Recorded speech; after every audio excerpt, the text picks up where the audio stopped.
welcome to the Innermost Ramblings of Fiona, a podcast. I'm Fiona, surprise, surprise, and this is a space where I've decided to release some of the things that come from my innermost parts, my ramblings, as a podcast. It's been born from this space of discovering that I really like being able to voice memo, that a lot of the time I don't know my experience until I can talk about it. And then as I speak, I'm like, wow, there's a lot of truth in that. Wow, that was really pivotal for me. Wow. And yeah, I want to share that with the world. There's multiple reasons that I've started this podcast, and yeah, that's one of them. The connection piece that voice memos allows me to have with other people on a personal level, and now I'm wanting to release that at another level as a podcast, and also attending 12 steps and just the sharing of experience, strength and hope as people share unedited has been really helpful for me, because I just learn so much from listening to people talk about their experience. I can identify myself in that experience and learn from them. And again, other podcasts that do the same thing, where I just listen to someone's experience and I'm like, wow, I am taking so much away from someone else sharing honestly where they're at and how they experience the world, what their truth is. Maybe it's not my truth, but I can then work out what my truth is. So welcome to this podcast as I ramble, and I hope that it is a place that you can find yourself in, even if not in my experiences, but start to work out your own truth. Thank you for joining me. May you enjoy. From my heart to yours.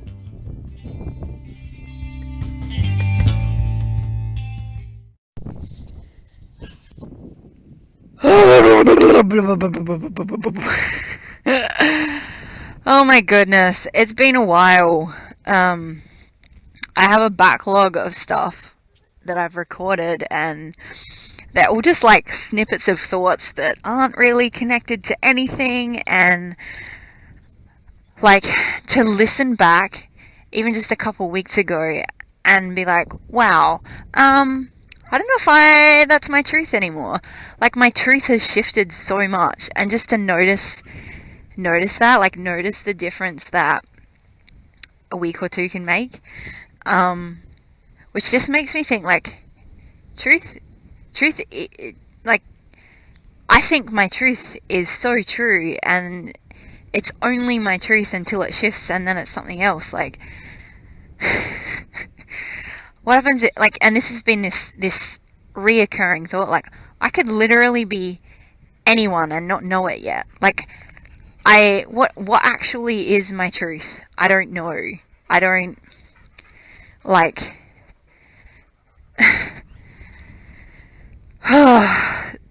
everything is shifting. Everything is, like, I'm just questioning everything. I feel like I lost my voice for a couple weeks. Like, I couldn't, and even now I'm like, I don't know if I can articulate what I'm feeling, what's going on. I am in a place of being quite anxious. But yeah, just seeing that differently as well. It's insane. I'm noticing how much I want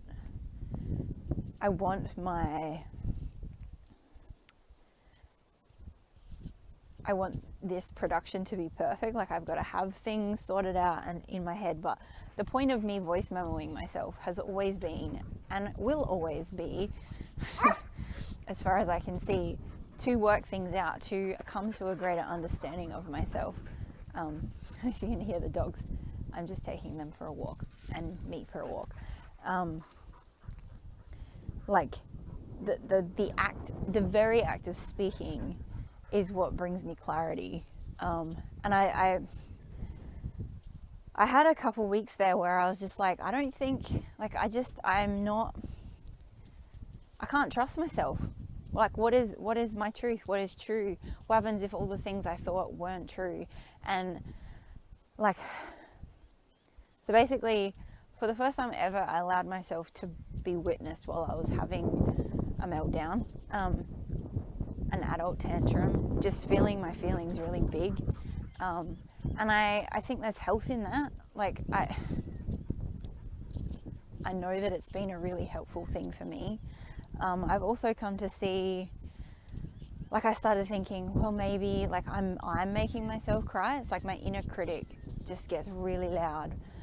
But I realized if I don't have a cry, like, it's yes, but that's releasing the energy that's pent up. That's like, I can't always articulate why I'm crying. Maybe there doesn't need to be a reason. To be honest, I started embodied expression. Like, I started exploring this idea of embodied expression, of energy in motion, of emotion, of emotion. Because actually starting to feel my emotions has been life-changing. And then sitting with the sensations, like, that is next level. That's what this next level is bringing me, this next layer of stuff. I'm reading this book called Existential Kink, and it's just talking about, like, so like in the world of BDSM and sexuality and stuff, kink is kind of like getting off on things that would normally be bad, like whipping, but there's full permission around that, and yeah, like not swapping, but like bringing that into everyday life and being like, wow, okay, I am getting off on all these negative feelings. Like, my subconscious literally creates my life. So there's joy, and there's protection, and there's great pleasure in the life that I've created for myself. Even if consciously I'm like, I don't want this life. I feel like I've got not the life that I want. I'm not living the life that I want, or the life that I could be living. But at some level, this is like the sexiest life that my subconscious can go for, because I'm rejecting all these aspects of myself. And just to start sitting with that and the reality, like, oh my goodness, to own some of this stuff and be like, yeah, yep. There's still a lot of shame around that to name some of those things, but also like this utter freedom of like, what happens if I'm not any of the things I thought I was, or any of the things I think I need to be in order to be who I am? Like, what happens? Like, there's just utter expansiveness. Like, I'm not defined by anything I thought I was defined by. I'm not any of the things I thought I was. That's insane.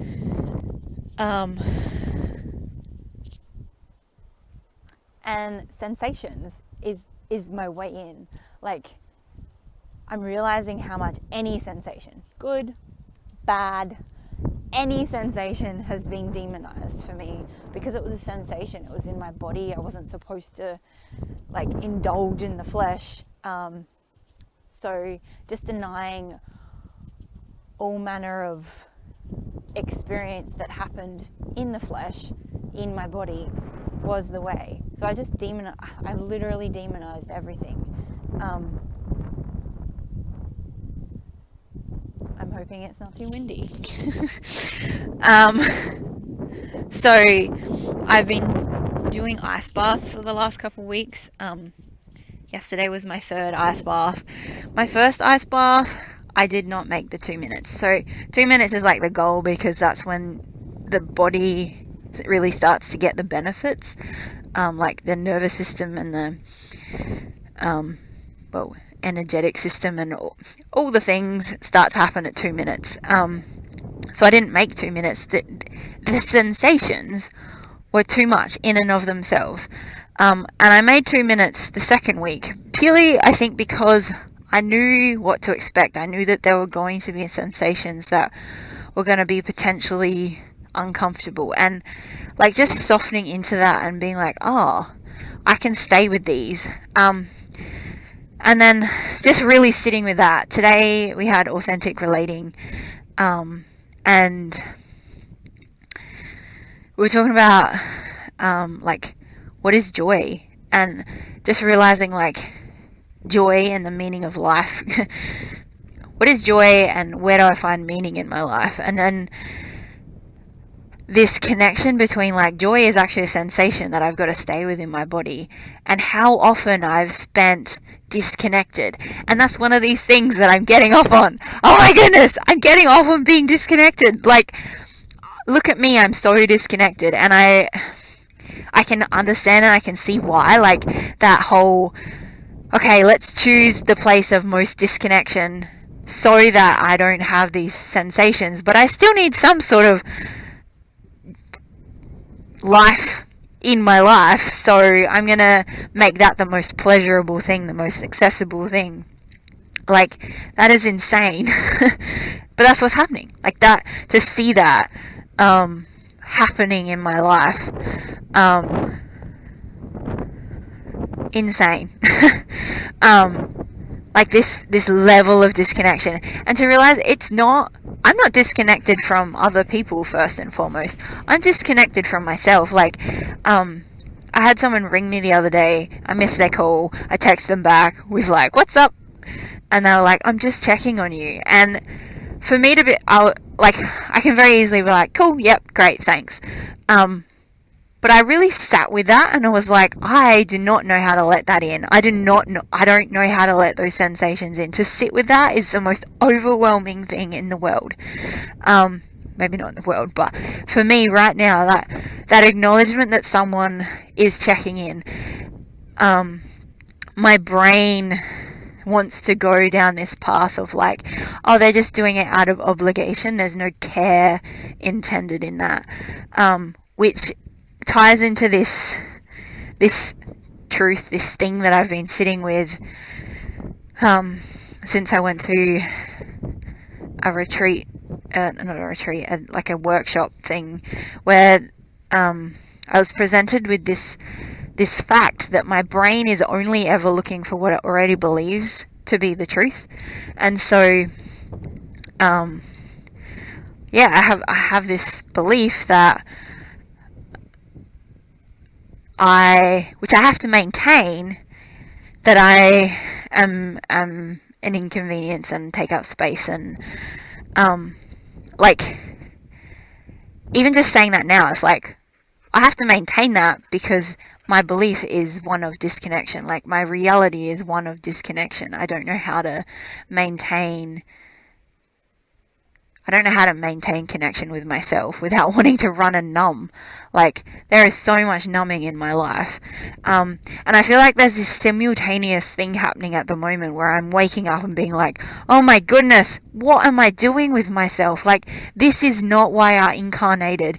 And then wanting to change, and just being so overwhelmed by the reality that I've created, that then I want to numb out, and this pattern that keeps repeating itself, and like just this, it's like I'm waking up and I'm like, oh my goodness, I just don't even know where to start for changing, and I'm spending so much time paralyzed and so much time frozen in my nervous system, and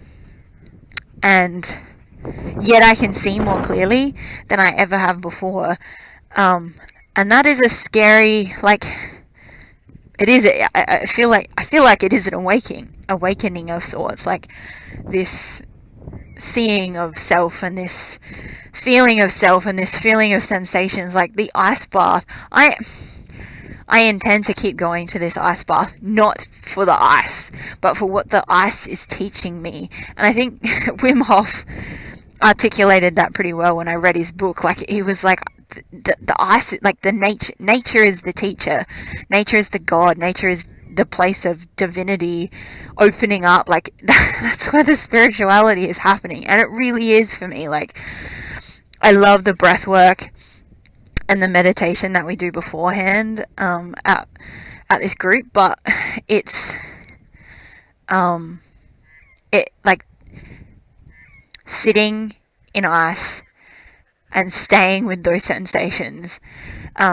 What I realized today, it was quite just a discussion panel almost for authentic relating, talking about joy, and these sensations, and just being like, tying in what existential kink is talking about, and tying in what I'm learning, what is coming up for me, this feeling of unsafety within myself, purely because I don't know how to stay with myself. Like, I need constant tending almost from outside sources, because I just don't know how to stay in my body, which makes me codependent. Like, it's just this domino effect of, like, because I feel this way or I haven't known how to stay with this sensation, it's created all these other things in my life, and I like it. I don't actually like it, but I do actually like it. Like, that subconscious, conscious waking up, like, I'm a manifester. I am manifesting this life. I'm creating this life from my subconscious. So where was I going with that? These sensations of, like, joy, of good, of connection. Well, sensations in general. If I'm sitting in an ice bath, I can be like, oh my goodness, I'm freezing to death. Panic, manic, this is bad. Like, that can be my reaction. 100% it can be my reaction. And therefore my body and its physiology will respond accordingly and freak out. But if I just am able to slow down and drop in, which I notice I can do, like, it's almost like time slows down and I'm like, oh, I'm in my body and this feels like this, and maybe this is actually really good for me. It changes the experience entirely. There's a quote in Existential Kink that she keeps mentioning, and it's not her quote, she's quoting someone else, but I will quote it from her book because that's where I got it from. But just this, like, it's starting to rain, y'all. Fear is just excitement without the breath. So it's like, yeah, this experience I'm having, or have had. I'm 3 ice baths in. I'm in no way like a seasoned ice bather, but it, like, the change it has already made in my life, the ability to almost experience time differently and experience my body differently, and just I feel like a different person, honestly. In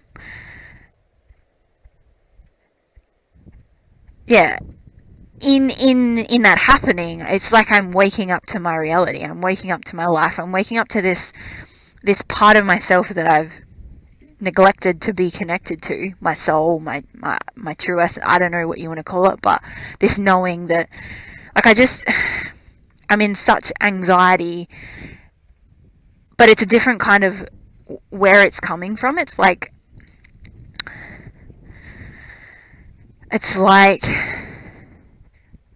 I'm waking up, and now I'm crying in part because I'm just so frustrated that I can't, like, it wasn't inner critic, which I'll come back to in a second, but now there's an element of frustration that I am not living in my purpose. I'm not living why my soul came to incarnate. I'm paralyzed. This inner critic thing, I had this revelation the other day, like a couple days ago, about the fact that inner critic, thoughts of suicide, let's backtrack a little bit. So was witnessed by a person feeling my feelings, which usually I do by myself, and they were like, there has to be a reason, like, there has to be a why. You can't be crying like that without there be something wrong. And that kind of has got me to second guess myself. And I tried to dampen it quite a bit. And just realizing, like, that has been my portal in to start recovering my life, to start touching my true self, to start just coming home and being like, this is happening for me on the inside. And maybe I won't have to keep being so big and loud, but also maybe I will. Maybe that's part of how I experience life. I do wonder if it's like any sensations that just feel big. I'm like so overwhelmed because sensations have been this forbidden thing to experience, so I just freak out and run away and disembody and disassociate and do all the things that I learned to do so that I could function within the culture that I was living in,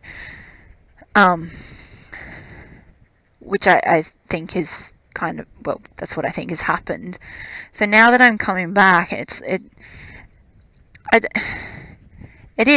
process, and if I'm trying to stuff the process or pathologize, like make something wrong, then I second guess myself, and it's just adding more layers on it. So I tried for a couple weeks, and then I realized how long, like, it wasn't just a couple of weeks. That was kind of the turning point of, like, I just had so many people in the last couple months make me second guess myself again.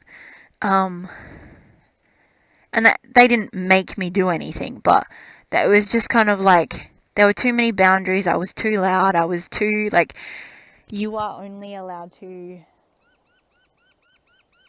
when I was living with other people in a different environment, they asked that I, like, only emote during certain hours of the day, or only emote in certain ways when they were around. And I understand that boundaries are important and their nervous systems were involved, but it meant that I started shutting down again, and I didn't realize how much I'd repressed myself, my emotion, my expression, because allowing myself, like giving myself permission, I was really triggered earlier this week when it was like, a coach suggested that I give myself only 15 minutes in the morning. And I used to give myself 20 minutes to begin with in the day. Like, that was one of my turning points for, I'm going to give myself 20 minutes of truth to just cry and release everything before I begin in the day. And then I'm not carrying around all this crazy big energy in motion, trying to contain it and bring it to everything else in the world that I'm trying to do. And that like I said, that was a turning point. That really was this place of freedom. But then I wasn't allowed to do that, and I kind of dampened and started questioning, like, is that really, like, am I overreacting? Or, like, this person who witnessed me was like, do you want to be crying like this every day for the rest of your life? And there is definitely a part of me that's like, when will this end? Like, is this just bottomless? And there's also a part of me that's like, who cares? What if it is? Like, what if it is bottomless? What if this is part of my human experience? I have come back to my human design chart in the last couple days, in the sense that, so I have 3 emotional waves in my human design chart. So the way that human design works is that, I mean, everyone feels emotion. Everyone experiences emotion. Everyone experiences emotion differently. But the average person in human design has no emotional waves, or 1. I have 3. I have 3 always at play. And I don't want to use that as like an excuse or like a cop-out as to why I'm overly emotional. But I've been listening following Bailey, and she's made friends with her emotional wave, and it's just like the way that she uses it to move her forward and towards herself, and knows when to connect with others, and when to be alone with her muse and be creative. And like, these waves are pretty epic. Like, there's one that slowly, gradually builds and then drops off, and there's one that's like straight line, spike up, straight line, spike down, straight line, spike up, straight line, spike down, and etc., etc. And then there's another one that's like mountain climbing up, drops back down, mountain climbing up, drops back down. And whilst I don't know which one describes Bailey, there is one more. There is one more emotional wave which I don't have. My sister actually has the other one, and it makes sense when I read it. But just where's it going with that? It's almost like it's bipolar. Like, that last one's almost bipolar. It's so extreme, like the highest of highs and the lowest of lows, and not a lot in between. But I'm like, if there are 3 emotional waves always at play in me, like, some of them are triggered by outward circumstances, and some of them are just at play within me because they are generated and have nothing to do with what is going on outside of me. And I mean, I'm often baffled by what I'm feeling. So there's just sense making. I mean, I can make, again, I could be anyone, I could be anything. I think it's all in my mind. But I also think that there's things that my soul came to experience specifically in this lifetime. So being willing to engage with those realities, I don't know. I honestly, but that questioning of like, am I even allowed to have these emotions? Should I be, like, am I doing something wrong? I think listening to why I'm crying, like that whole idea of like, yes, my inner critic is making me cry. Yes, my waking up to this reality that I've created for myself, and that I'm not actually living my design. I'm not living my full purpose or my full potential. There's so much energy going to maintaining disconnection. Like, it takes so much energy to stay in disconnection, but it feels good and it feels safe, and like that whole I'm getting off on it, like that is blowing my mind, man, blowing my mind. And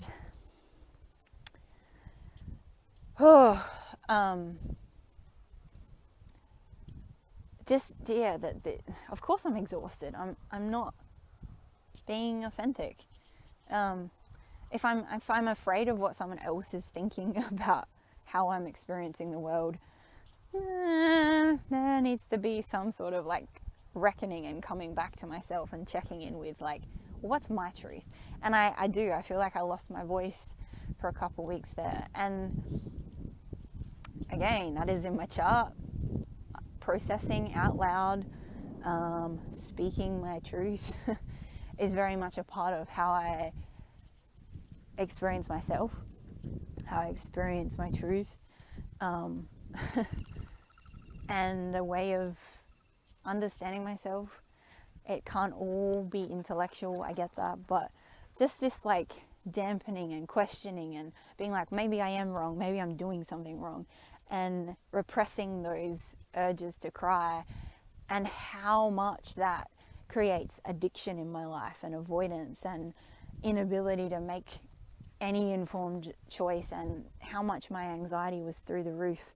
I mean, I'm still quite anxious, but again, it's a different kind of energy that's holding that anxiety or creating that anxiety. Like, I realized I had a bout of suicidal ideation while I was living in Waipinga, and I realized it's basically like, if the energy can't go somewhere, can't exit my body naturally, freely, then it becomes malign. I think that's how you say that word. Like, it becomes, what is the word? Malign, malignant. It becomes like a pond that's stagnant. It's got to go somewhere, or it turns into something. And I think for me, if I don't release this energy, again, I've got a lot of energy running through me, being a manifesting generator, and having I'm coming to understand the circuitry that's running through me.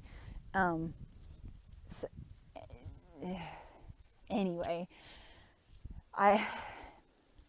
if the energy isn't flowing properly, it gets all congested and stuck, and I think that's what feeds my inner critic. Like, if I'm not just being myself and being authentic, then all of a sudden I start ripping myself to shreds, or suicide feels like a very viable option. Well, to be honest, it's never felt like a viable option. There are thoughts that are offered in my mind. It's almost trying to get creative, and it wants to kill some part of me off, because it's not true. It's not authentic. I'm not living authentically. Like, it's almost like some part of me does need to die, and it's trying to communicate that. And like this numbing, it's like, I cannot contain all this energy. I don't know where to put it. I need a layer of distance from myself.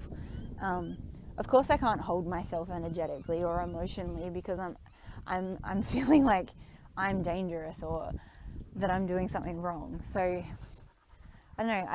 I've started giving myself permission. Like, you need 20 minutes in the morning, but you can have every other moment. Like, as soon as, and I think this is a childhood thing, like, just not having time. Like, okay, you've got 15 minutes to feel all your feelings, and now you have to put them in a box and be okay for the rest of the day. And like, I'm never going to drop in and feel safe if you give me 15 minutes. When I fully drop in and just let myself cry, it's usually only 5-10 minutes that I need to express that and move on. Sometimes it's longer.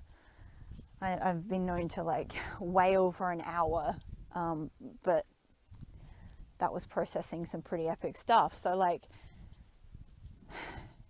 just noticing that, like, if you give me a time limit, I freak out and I don't feel safe. I don't feel held. I don't feel like I can take my time to drop in and really feel what I'm feeling. But then also, when I do just drop in, time is a relative, perhaps. I don't know. Even just sitting in an ice bath, like, I'm feeling time warp and change and shift and move, like sensations. It's all relative, and slowing time down so that I can feel like each sensation. I feel like there's more to explore within that, like even just sitting with these fears that terrify me, and I'm like, I know they're there, and they flash in my awareness and then they disappear, and I'm like, I want to get to a point where I can sit with those and hold them and feel them and let them be present as sensations that I'm not labeling good or bad, but as things that I can just experience, because my divine self, my self, chose to incarnate to experience the plethora of humanity and humanity's experience, which means there isn't good or bad, there's just experience. And I say that, and I'm still learning how to be present with that fully, but oh man, that is a lot. Yeah. So thanks for listening, because that was a lot, and I'm realizing some days this is the way that I move energy, is just speaking and processing and making sense of what is going on and how I'm experiencing it. And some days I don't, but I've noticed that I've been very, like, I feel like I've lost my voice, or that I need to like make sense of it and the words need to come out correctly, but that's, again, like I started with this, that voice memoing for me has been this way of making sense of, and I don't feel fully dropped in, so I don't feel like I've done justice to all of the things. Like, there's so many other layers, nuances that I haven't quite mentioned yet, but I'm feeling things and that process, like speaking creates movement, creates energy and motion. I'm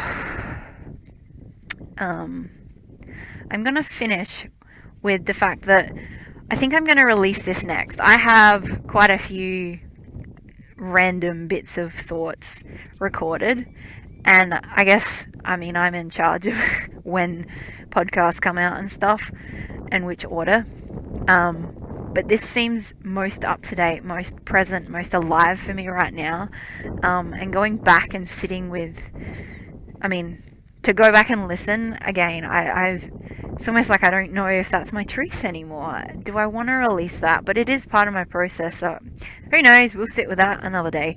But for now, here, I'm gonna release this one next. And give myself permission just to be with this energy and trust the process. Yeah, thanks for listening, if you listened this far. Why do I say that? I don't know, that seems a really uncomfortable thing to say. Because it feels like all of this that I just shared just feels really alive for me, so it, like, really connected. There's more space for connection in me right now, but yeah, why do I say if you listen this far? Like I doubt that you would listen all the way. I don't know. Anyway, I will leave it there and ponder that thought a little more, because I feel like I'm trusting my voice a bit more again now. I've lost it. I'm finding it again. Maybe that's the point. That's part of my emotional wave, perhaps, losing the trust I have in myself to find greater trust at the next level. Don't know. Anyway, I will leave it there. Have a good night, have a good morning, have a good day. Au revoir. Tschüss. Goodbye.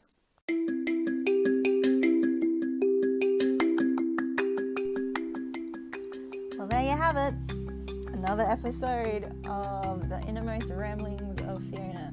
Thanks for coming along for the ride and listening to things that are dear to me, close to my heart, sometimes uncomfortable to share. I hope there's been something that you could identify and take away, or that you just got to know me a little better. If you would like to find me, I am on Instagram at @IAM_embodied expression, or I am Fiona __. Or you can email me, or you can download the Anchor app and voice memo me, which is kind of exciting. Yeah, and I'll leave it there. May you have a good evening, morning, day. From my heart to yours. Ashe.